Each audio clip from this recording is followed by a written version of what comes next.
Era el tipo de mensaje que a primera vista parecía inofensivo. Nos encantaría ser los anfitriones de Nochebuena este año. Espero que puedan venir los dos.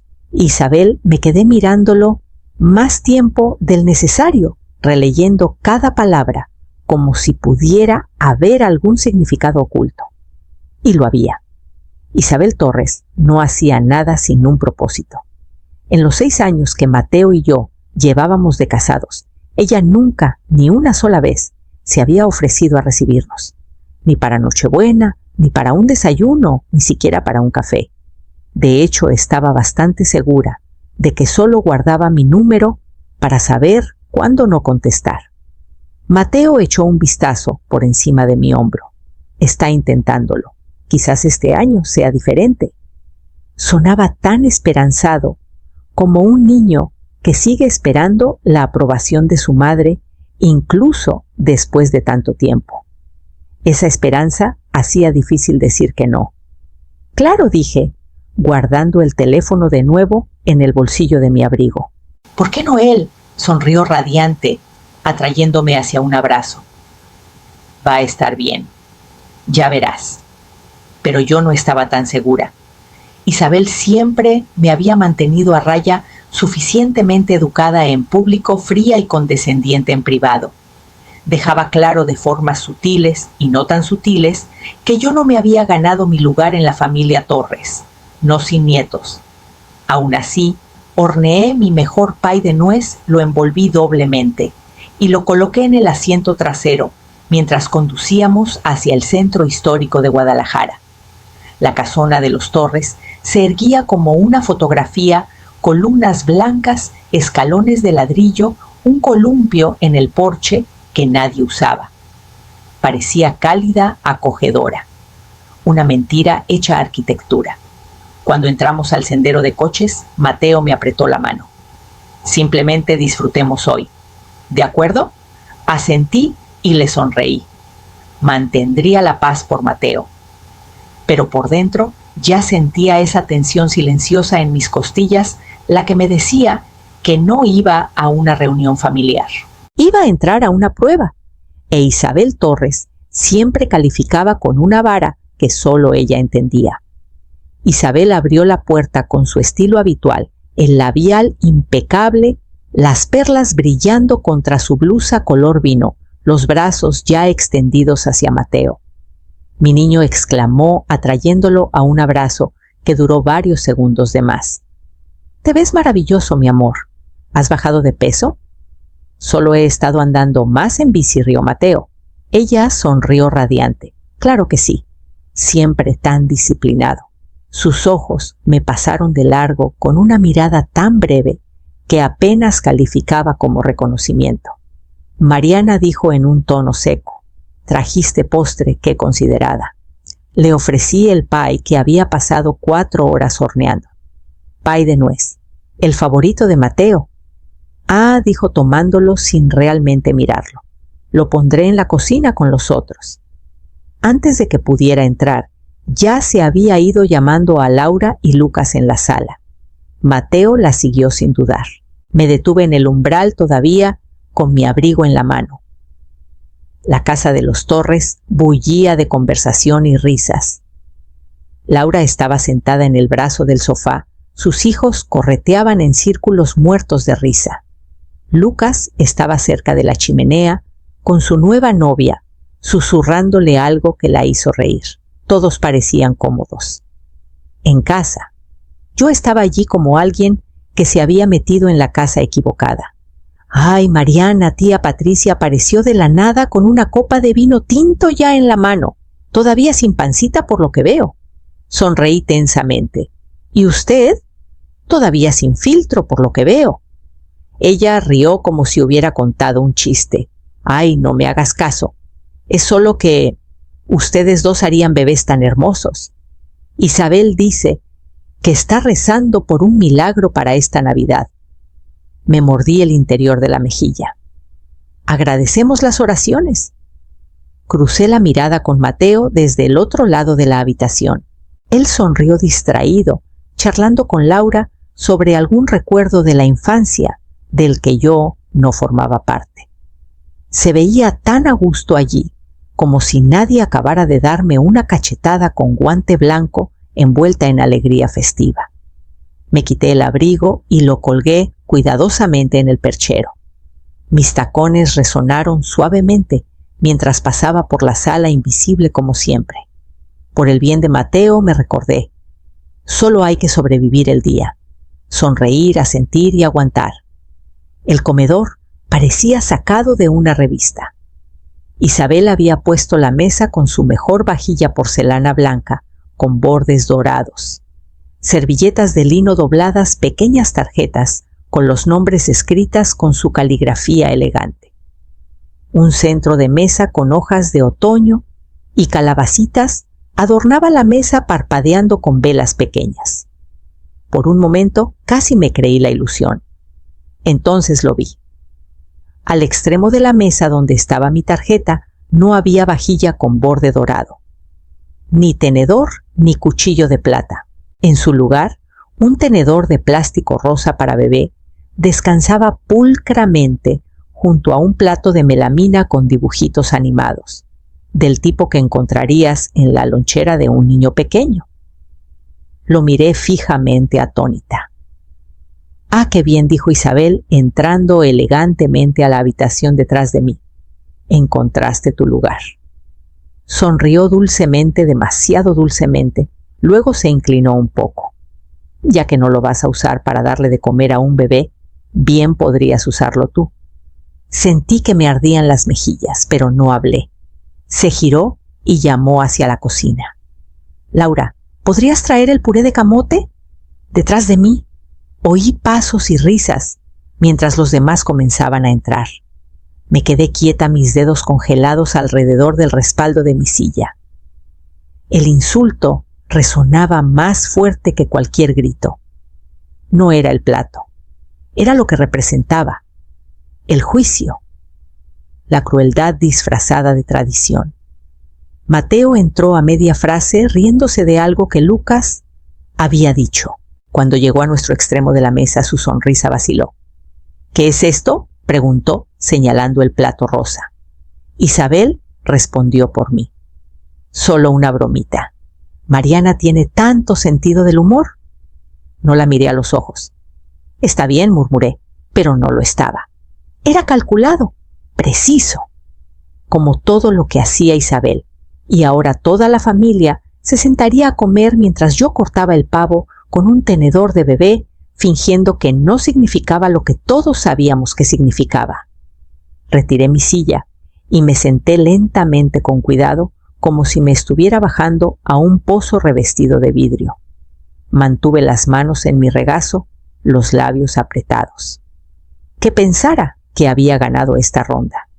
Yo tenía algo más filoso en mi bolso que cualquier tenedor.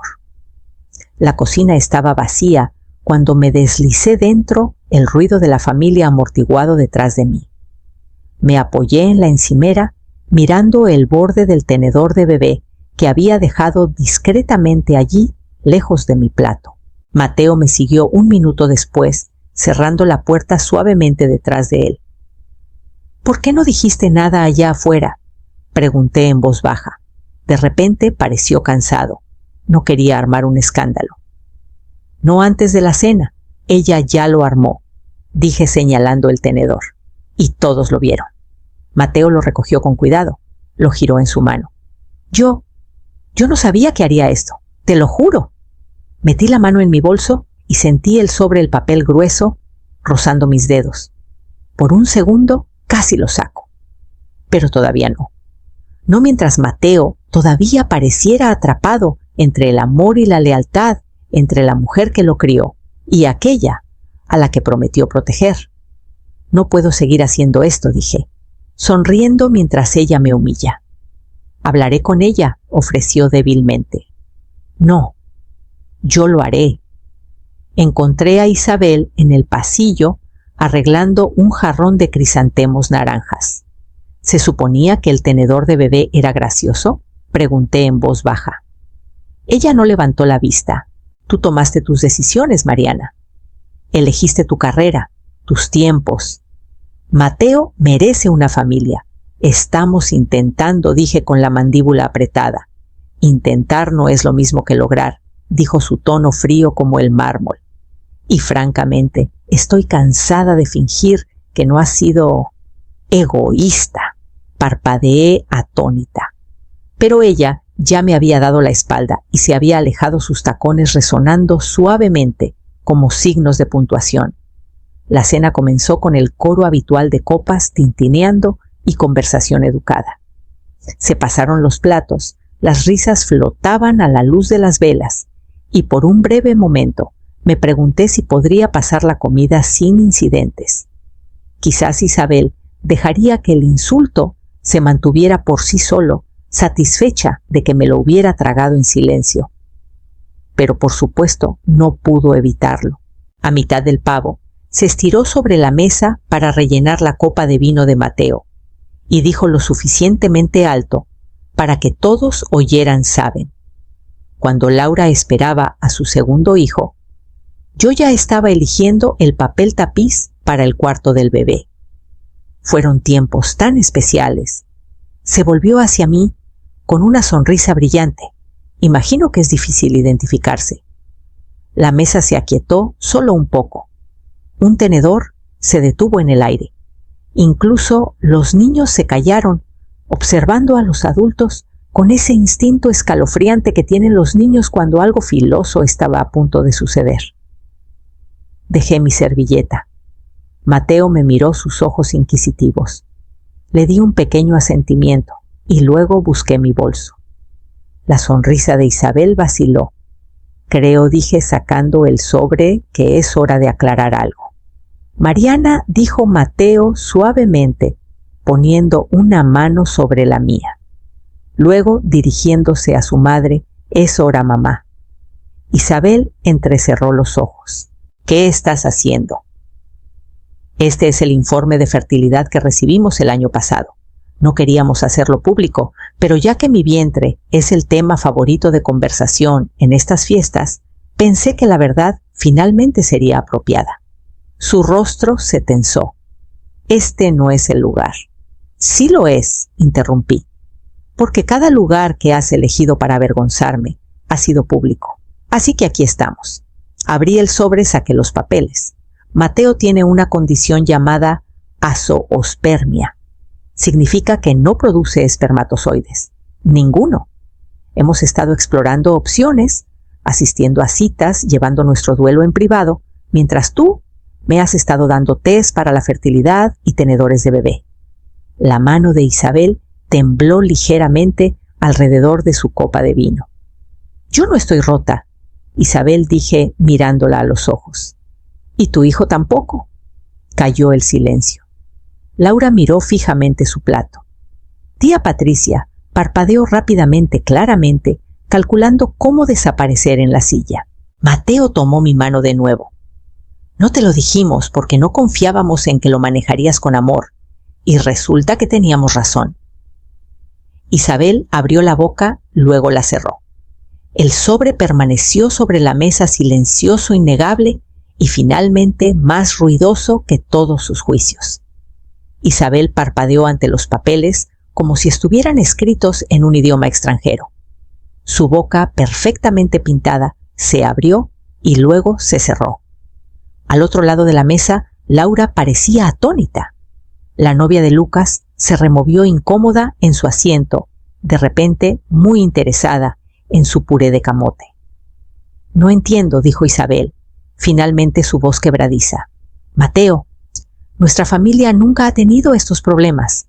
Los hombres de la familia Torres siempre han sido sanos. Se llama azoospermia, dije con calma. Significa que su cuerpo no produce espermatozoides en absoluto. No un conteo bajo, no dañados ninguno. Ella se encogió ante la palabra como si yo hubiera dicho una grosería delante de los niños. Y no es algo que él haya hecho, continué. No es estrés, ni calzoncillos ajustados, ni la dieta. Es genético. El doctor dijo que probablemente venga por la línea materna. Las palabras quedaron suspendidas en el aire, cortando el silencio. El rostro de Isabel perdió el color. Eso es ridículo, susurró. Mi padre tuvo 4 hijos. Mi hermano tiene 3. No hay antecedentes. La genética no siempre se manifiesta de la misma manera, dijo Mateo en voz baja. Puede saltar generaciones, estar oculta hasta que deja de estarlo. Isabel miró a su hijo con los ojos muy abiertos, casi suplicantes. ¿Estás diciendo que yo te pasé esto? Él no respondió de inmediato, y en esa pausa vi el cambio, su poder desvaneciéndose. La imagen de la matriarca, omnisciente, resquebrajándose. No sabemos exactamente de dónde vino, dijo Mateo al fin. Pero sí sabemos que no vino de Mariana. Ella se recostó lentamente, como si la silla pudiera ceder bajo su peso. Nunca quise, comenzó, pero las palabras se le atoraron. Quisiste avergonzarme, dije manteniendo la voz firme. Pensaste que yo era la razón, que te estaba negando un legado, así que te burlaste de mí, me humillaste frente a la familia a puerta cerrada. Y todo este tiempo. Miré el tenedor de plástico que aún estaba sobre la mesa junto a mi plato. Todo este tiempo, el problema no tenía nada que ver conmigo. Isabel tomó la bandeja del pavo, quizás por instinto, quizás solo para tener algo a qué aferrarse. Sus manos temblaban. El borde del plato se inclinó ligeramente, luego se tambaleó. Mateo se levantó rápidamente, estabilizándolo antes de que pudiera estrellarse contra el suelo. El tenedor no tuvo tanta suerte. Se deslizó del borde de mi plato y cayó con un golpe seco y hueco sobre el piso de madera. Nadie se movió. Nadie dijo una palabra. Incluso los niños estaban en silencio, sintiendo que el momento se había torcido en algo irreversible. Isabel bajó la mirada a su regazo, los dedos apretados, como si estuviera rezando para que esto fuera una pesadilla. Pero no lo era. Era la verdad, servida fría en porcelana y plástico. Isabel se levantó tan bruscamente que su silla raspó el suelo con un chirrido penetrante. No se disculpó, ni siquiera miró a nadie. Simplemente se giró sus tacones resonando contra la madera mientras corría por el pasillo y desaparecía escaleras arriba. Una puerta se cerró de golpe segundos después. Fuerte. Nadie habló. Mateo se sentó lentamente. La bandeja del pavo seguía intacta en el centro de la mesa, pero nadie la tocó. Laura carraspeó y se ofreció a pasar la salsa, su voz demasiado aguda, demasiado brillante. Lucas se sirvió más vino. Los niños preguntaron si podían retirarse. Nadie los detuvo. Hicimos las cosas por inercia. Los tenedores raspaban los platos. Alguien preguntó por el partido de fútbol. Alguien más murmuró algo sobre el pay. Pero era como comer entre los escombros de una casa que acababa de sobrevivir un huracán. Cuando terminó la cena, llevé mi pay a la cocina. Ni siquiera lo había tocado. Mis manos se movieron automáticamente cubriéndolo con papel de aluminio, colocándolo de nuevo en su portatartas. Laura entró sigilosamente cerrando la puerta detrás de ella. Lo siento, dijo. Por mamá. Por todo. Me volví hacia ella. Debí haber dicho algo hace años, continuó. Pero no quería estar en su lista negra. Me decía a mí misma que no era mi asunto, que no era para tanto. Sí lo era, dije simplemente, pero entiendo. Ella asintió mordiéndose el labio. Tuviste razón al decir lo que dijiste. Gracias por ser lo suficientemente valiente como para decir la verdad. No respondí, solo asentí suavemente y salí de la cocina con el pay acunado en mis brazos como algo delicado e inmerecido. Más tarde esa noche, en el cuarto de huéspedes, saqué mi pequeña libreta de cuero, la que había llevado a cada evento familiar, cada festividad. Cada vez que Isabel hacía un comentario, lanzaba una indirecta, dejaba caer una sonrisa cargada, yo lo había anotado, como un libro de cuentas silencioso. Pasé a una página en blanco. Por primera vez no necesité agregar nada nuevo, porque la lista por fin había dejado de crecer, y por primera vez ya no tenía ningún poder sobre mí. Eran casi las 10 cuando oí los pasos suaves en el pasillo. Estaba sentada sola en la mesa de la cocina, sorbiendo té frío de una taza desportillada. Mateo estaba arriba empacando nuestras cosas. El silencio en la casa se había asentado como polvo espeso, inmóvil, innegable. Isabel apareció en el umbral. Tenía los ojos enrojecidos, sin rastro de rímel, los labios al natural. Parecía más pequeña de alguna manera, no en estatura, sino en certeza. En sus manos sostenía el tenedor de plástico rosa. «Compré esto para lastimarte», dijo en voz baja, entrando en la habitación. «Pensé que si te avergonzaba lo suficiente finalmente sentirías lo que yo creía que Mateo estaba sintiendo. Pasé semanas planeándolo, convencida de que estaba protegiéndolo». No dije nada. Giró el tenedor lentamente entre sus dedos. Pensé que estaba defendiendo su futuro, su apellido, el legado de los Torres, pero la verdad es que nunca le pregunté qué quería. Simplemente asumí, y estaba tan segura de que el problema eras tú, que me estabas ocultando algo. Se le quebró la voz. Resulta que fui yo la que no lo vio venir. Me levanté lentamente, no por enojo, sino porque no quería hablarle sentada. Quería que me viera completamente. Mateo no lo ocultó para lastimarte, dije. Lo ocultó porque tenía miedo. Siempre lo has visto, como tu hijo perfecto. No quería decepcionarte.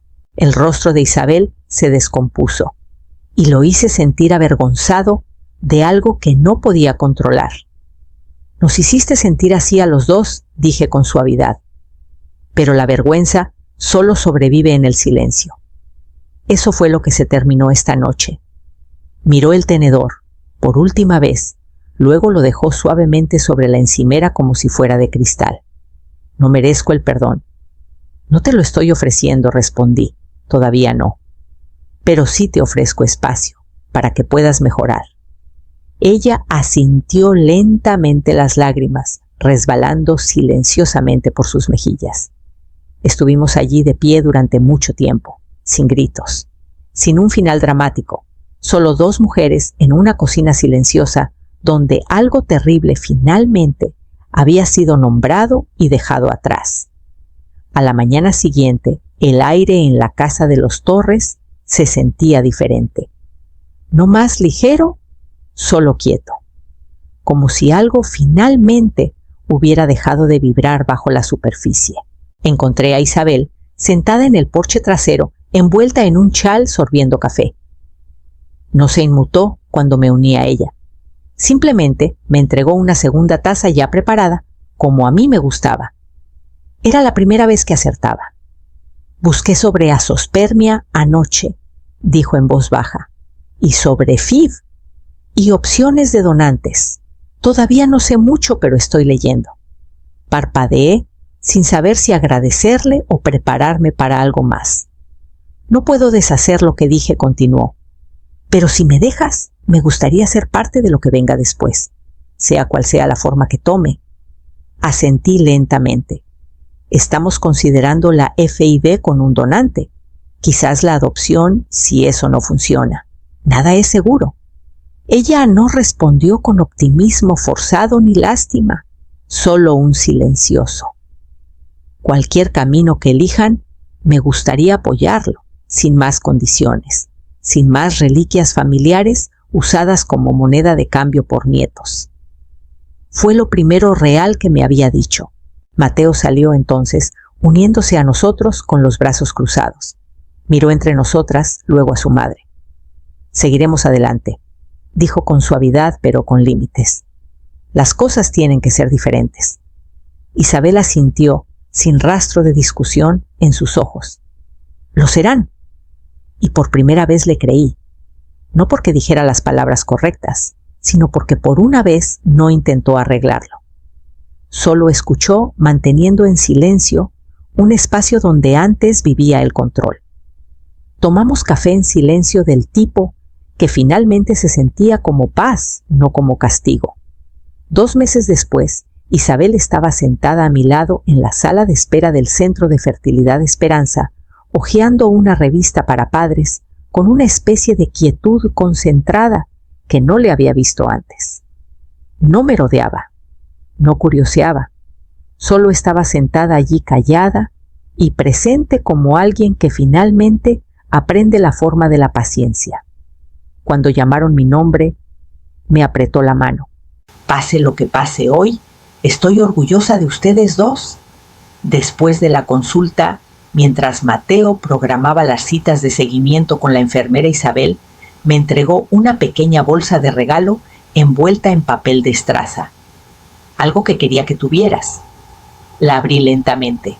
Dentro estaba el tenedor de plástico rosa, partido en dos sus bordes dentados, unidos con una tira de papel dorado.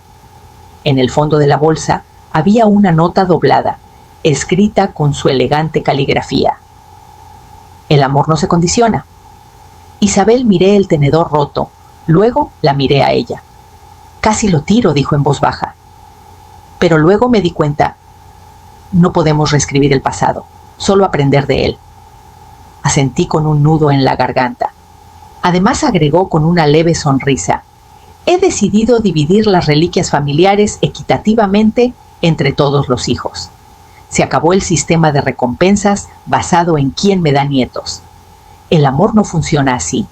Nunca debió haberlo hecho. Mateo regresó justo a tiempo para escuchar la última parte. Exhaló lento y aliviado. Más tarde, mientras conducíamos a casa, sostuve el tenedor roto en mi mano ligero como una pluma, pero pesado de significado. Algunas cosas se rompen para recordarnos que nunca estuvieron completas para empezar. Y algunas familias sanan cuando las reglas finalmente cambian. El aroma a canela y clavo flotaba en nuestra cocina mientras Mateo y yo desempacábamos adornos de las cajas de almacenamiento, apartando los que habíamos coleccionado a lo largo de los años, sin tema, sin juego. Combinado, solo recuerdos ensartados con cintas. Llamó Isabel, dijo Mateo, colgando un reno de madera torcido. Va a ser la anfitriona de Navidad otra vez. Dijo que va a tirar la casa por la ventana, pero quiere servir la cena en platos de cartón este año. Dijo que es un borrón y cuenta nueva. Levanté una ceja, luego reí. Habla en serio, totalmente en serio. Dijo que si alguna vez vuelve a ver que alguien usa la vajilla como arma, ella misma hará añicos toda la colección. No dije nada al principio. Solo observé las luces parpadear en el árbol. Hace un año esa broma me habría dolido.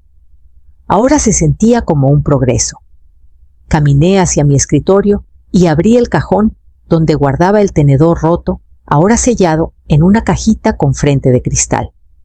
No lo exhibía, pero lo guardaba, como un recordatorio, no de Isabel, de mí, del momento en que dejé de tragarme la vergüenza y la transformé en mi fuerza. El momento en que dejé de disculparme por cómo mi vida no encajaba en el molde de otra persona. El momento en que Mateo estuvo a mi lado, no detrás de mí. El momento en que el silencio se rompió. El perdón había sido lento, imperfecto, pero necesario, y los límites, una vez construidos, se habían mantenido firmes.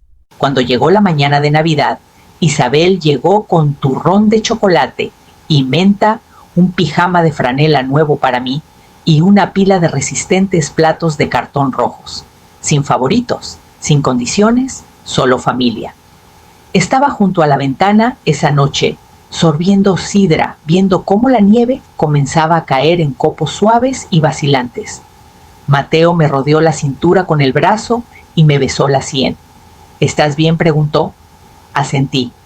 Mejor que bien, porque la sanación no comenzó con una disculpa.